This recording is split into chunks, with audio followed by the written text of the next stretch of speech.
नमस्कार दोस्तों, action news India में मैं रीना आप लोगों का स्वागत करती हूँ। दोस्तों, आरती और प्रदीप का जो मामला काफी टाइम से चिल्ला हुआ है, जो हमने अपने चैनल पर दिखाया भी है, दोनों तरफ से जो सबूत पे सबूत दिखा रहे हैं, पर आरती का क्या कुछ कहना वो आपने जरूर देखा था। जैसे कि हस्बैंड से प्रदीप जी ने कहा था कि जो आरोप आरती पर लगाए थे, आरती की मां ने उसको बिल्कुल खारिज कर दिया कि ऐसा कुछ भी नहीं है। नमस्कार सर। सर, क्या कुछ कहना चाहोगे? जैसे कि आरती आपने जो आरोप लगाए थे, उसकी मां ने, आरती की मां ने और आरती ने बिल्कुल ही साफ साफ मना कर दिया कि ऐसा कुछ भी नहीं था। साफ साफ तो देखो, कोई ये जरूर थोड़ी कहेगा कि मेरी बेटी गलत है, पर कोई ये चाहेगा कि नहीं वो गलत नहीं है। और मेरे पास पूरे सबूत हैं। अगर वो अपनी बेटी को सही मान रही है तो सबूतों का जवाब दे। आप पंचायत में बुलाए या फिर हमें बुलाए या फिर मीडिया के सामने इनका सवालों का, इनका व्हाट्सएप चैटिंग का, इन मोबाइल नंबरों का जवाब दीजिए अगर आपकी बेटी सही है।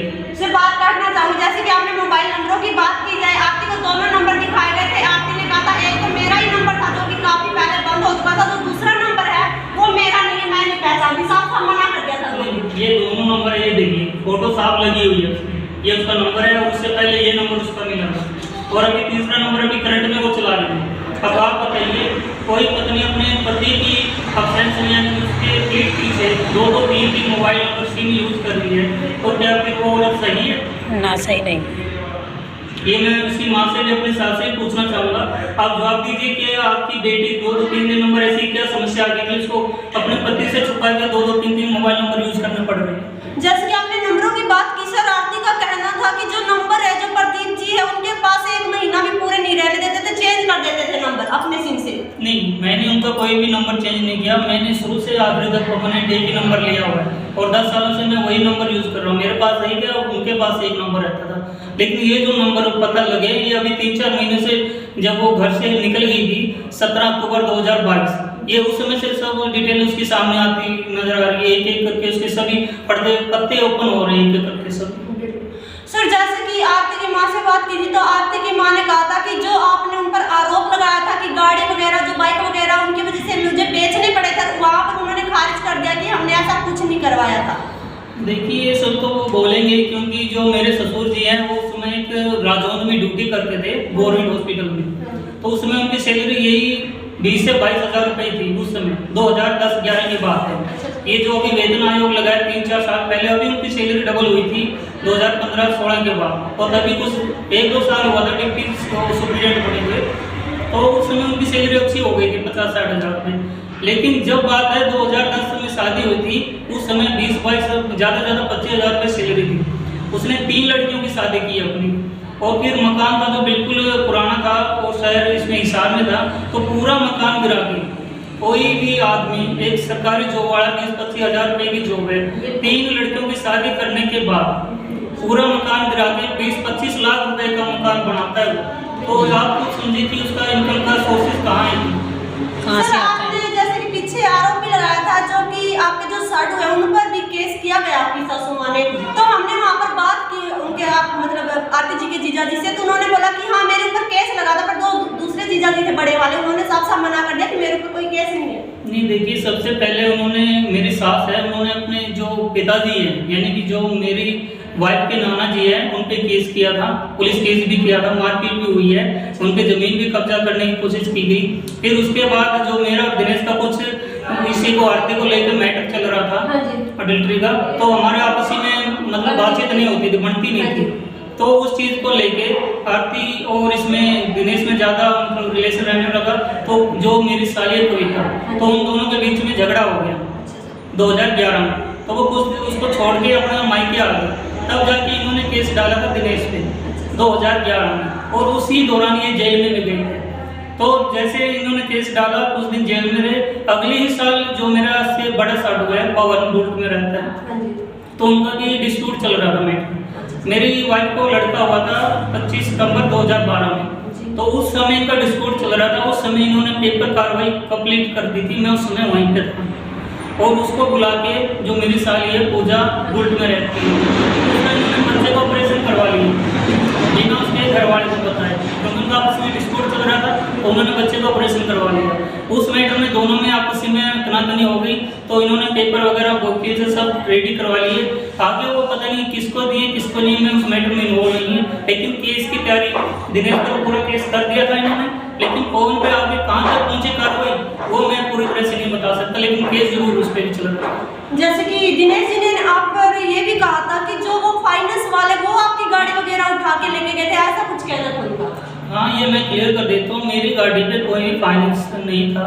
और जो मैंने गाड़ी ली थी ये रोपड़ पातड़ा से ली थी, पंजाब में पातड़ा से, और गाड़ी 1,35,000 रुपए की ली थी, वो 16 लाख रुपए बता रही हूँ। और गाड़ी के बिल वगैरह सब एक बैग में थे, जो कि मेरे अभी गुम हो चुकी हैं, आरती साथ में ले ली गई। अब मेरे को यहाँ भी एक डाउट हो रहा है कि दिनेश को इस बिलिंग के बारे में, रेट के बारे में और लोकेशन के बारे में कैसे पता चला। अब इससे साफ हो रहा है कि मेरा डॉक्यूमेंट उन्हीं के पास है। और रही बात फाइनेंस की, मेरी गाड़ी पे कोई भी फाइनेंस नहीं था। आप गाड़ी को कहीं भी चेक करवा सकते हैं, किसी भी डीलर से चेक करवा सकते हैं। और जो बीच में था, हमारे विटनेस था जो बीच में, वो बंदा भी सामने आने के लिए रेडी है। सर, आरती जी ने ये भी कहा है कि उनके ऊपर 4 दिन तक तेल छिड़का था आपने और रूम के अंदर बंद करके रखा गया था। ये देखिए, उन्होंने, मैंने वीडियो देखी थी, उन्होंने इस ना तो जगह का इसमें बताया गया कि किस जगह की बात है, गांव की है, गुड़गांव की है, और किस साल की, किस महीने की बात है। अगर ये गुड़गांव की बात है, मैं गुड़गांव के हर पड़ोसी का नंबर दे दूंगा। हमारा कभी भी वहाँ पे कोई झगड़ा नहीं हुआ, बल्कि हम दोनों एक दूसरे के साथ अच्छी हैप्पी लाइफ स्पेंड कर रहे थे। साथ में कुछ वीडियोज भी बनाते थे, मेरे पास वीडियोज भी हैं टिकटॉक वगैरह की ऐसी, तो हमारी कभी मारपिटाई नहीं हुई वहाँ पे। और रही बात अभी जब ये घर छोड़ के आई 17 अक्टूबर 2022 को, उस समय भी मैं घर पे नहीं था, मैं ऑन ड्यूटी था पूरे अक्टूबर महीने में। मेरे पास डाटा है उस चीज़ का, अटेंडेंस है, मैं पहले भी मीडिया में दिखा चुका हूँ, अब भी मेरे पास है वो चीज़ अटेंडेंस। उस समय मैं पूरे महीने ड्यूटी पे था।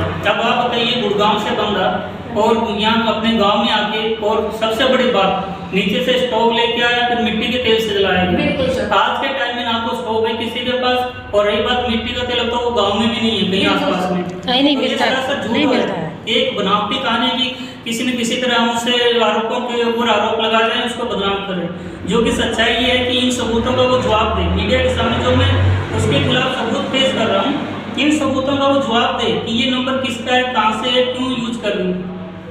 ये मनगढ़ंत बनावटी आरोपों लगाने से कोई फायदा नहीं होता, उनको प्रूफ भी करना पड़ता है। बिल्कुल सर। सर, आरती जी का जो डिसीजन था वो हमने पूछा था, तो उन्होंने साफ साफ बोला था मेरे को घर नहीं बसाना, मेरे को डिवोर्स चाहिए, ऐसा बोला था।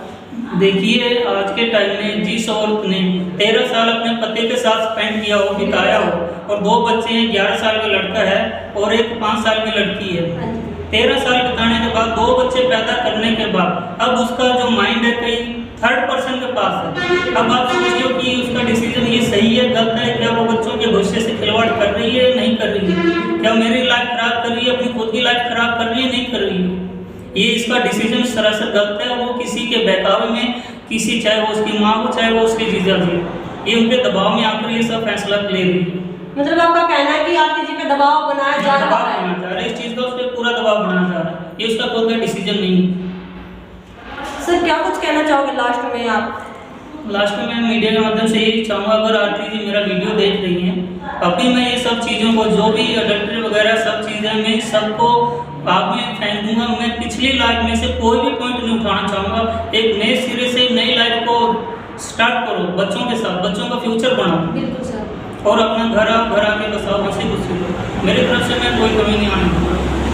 दोस्तों, जैसे कि प्रदीप जी ने कहा कि जो आरोप लगाए थे आरती जी ने अपने हस्बैंड पर, वो बिल्कुल ही गलत है, बिल्कुल सरासर गलत है। जो नंबरों की बात की थी, उन्होंने साफ साफ मना कर दिया था कि जी प्रदीप जी मेरा 15-20 दिन में नंबर चेंज कर देते, बट ऐसा कुछ कहना है प्रदीप जी का कि ऐसा मैं कभी कुछ किया ही नहीं है। और जो नंबर है इनके पास में, ये बोल रहे कि 3-4 नंबर है इनके पास में। अगर आरती जी के पास में ओरिजिनल में अगर ये नंबर थे, बात करती थी, तो किससे करती? सबसे बड़ा सवाल उठता है कि किससे बात करती थी वो। और दोस्तों, इनका कहना है कि जो आरती जी का डिसीजन है वो बिल्कुल ही सरासर गलत है। सर, आपसे लास्ट में बात करना चाहूँगी, जैसे कि उन्होंने, आरती जी ने, तब हमने तलाक के लिए पूछा था, उन्होंने 10 लाख की बात की थी, शायद आपने सुना भी होगा। हाँ, मैंने वीडियो में देखा था, 10 लाख की बात की थी, लेकिन बाद में वो मुकर भी रही है उस बात से कि हमें कोई पैसा नहीं चाहिए, हमें तलाक चाहिए। बिल्कुल सर। देखिए, ये कोई छोटा सा डिसीजन नहीं है। पूरी जिंदगी को, बच्चों की जिंदगी को देख के डिसीजन तब लिया जाता है तब उसके साथ कुछ प्रताड़ना, कुछ क्रूरटी हो रही हो, उसके साथ मारपीट हो रही हो, उसको जलाया जा रहा है, उसके कोई प्रूफ हो, कोई मेडिकल रिपोर्ट हो, या कोई ऐसा एविडेंस हो, FIR हो, पुलिस केस हो गई, इसको जलाया गया या आग जली हुई है, इसको मारा पीटा गया, इस पे इंजरीज के निशान। मारा पीटा तो वो कहा था कि उन्होंने कि मेरे कान का पर्दा फट गया था। हाँ, ये बात भी उन्होंने बोली थी। अगर किसी के कान का पर्दा फटता है, सबसे पहले उसको कम सुनाई देगा, सुनाई नहीं देगा उस कान से। और दूसरी बात, कान में कुछ बहना शुरू हो जाएगा। और अगर किसी का पर्दा फटा है, दर्द होगा, तो वो डॉक्टर के पास भी जाएगी। आज तक 13 साल में वो कभी भी ना तो मेरे को बोला, ना मेरे फैमिली को, ना ही वो खुद कान के डॉक्टर से कभी भी 13 साल में चेकअप के लिए नहीं गई है। अगर उसके कान में प्रॉब्लम होती तो वो चेकअप के लिए जाती, मेडिसिन भी लेके आती, अपने ट्रीटमेंट भी कराती, मुझे बताती, फैमिली में किसी को तो बताती। जैसे कि आरती जी ने जितने इल्जाम लगाए थे प्रदीप जी पे, उन्होंने इनको खारिज कर दिया कि ऐसा कुछ नहीं था। उनका बस एक जो मकसद है, जो बोला है कि इन्होंने बोला है साफ साफ कि वो डिवोर्स लेना चाहते हैं। क्या रीजन है वो भी इन्होंने बताया। दोस्तों, अगर वीडियो अच्छी लगी हो तो शेयर जरूर कीजिएगा और ये जरूर बताइएगा जो नारी शक्ति है, जो फायदा उठा रही है संगठनों का या सरकार को लेकर, ये कितना सरासर गलत है। दोस्तों, फिलहाल के लिए इतना ही। नेक्स्ट वीडियो में फिर मुलाकात होगी। धन्यवाद।